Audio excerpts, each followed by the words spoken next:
I'm Steve with Best Corporate Events. When it comes to leading virtual teams, exit surveys around a variety of different companies have showed that when people leave a company, it's not just because of better pay or another opportunity. Actually, the number one plurality reason when people leave companies is actually because of their direct manager. What that means for us as managers and leaders is we have more impact on our employee satisfaction than we think we do.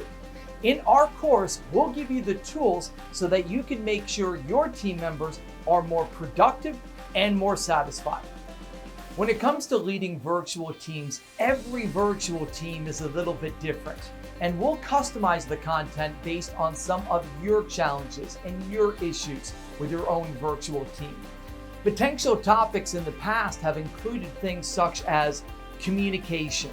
What are some things that you can do as a virtual leader to better accommodate different communication styles and to make sure that you're not coming off too overbearing or too underwhelming?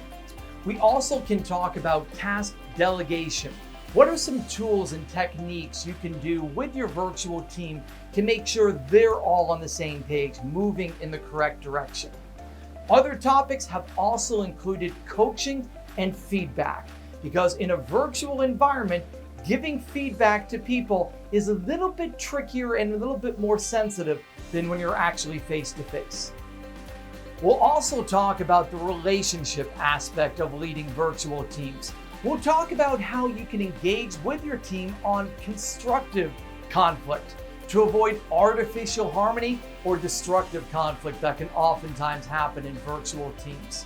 We'll also talk about ideas how you as a leader can actually develop some of the relationships outside of the usual virtual happy hours we've been having.